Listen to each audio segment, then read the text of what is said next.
প্রতি বছর ভাবি রথের সময় যাব পুরীতে, কিন্তু সেগুড়ে বালি। জগন্নাথ দেব না ডাকলে তো আর কখনো যাওয়া সম্ভব না। তো কি আর করার, জগন্নাথ দেব রথযাত্রায় আসছে, আর বৃষ্টি হবে না সেটা তো হতে পারে না।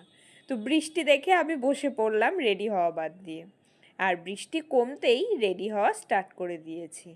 মেলা দেখতে যেতে হবে, যজ্ঞ দাদা, বলরাম দাদা দেখতে হবে তো।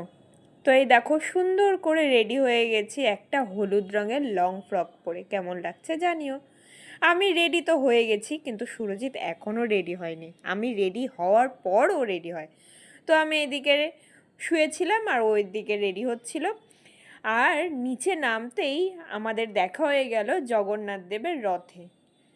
আর এখানেই কিছুক্ষণ দাঁড়িয়েছিলাম। পরপর বেশ সুন্দর তিনটা রথ গেল, কি অপূর্ব লাগছিল। গোপী ড্রেস পরে সবাই গোপীরা যাচ্ছিল, আর এইদিকে কীর্তনিয়ারা কীর্তন করছিল। খুব ভালো লাগছিল। রথের দড়ি টানলাম, তারপর চলে গেছিলাম মেলাতে। একটু কাছাকাছি ঠিক না, একটু দূরেই বলতে পারো। মন্দিরের ওখানে মেলাটা হয়, তো সেখানে চলে গেছিলাম।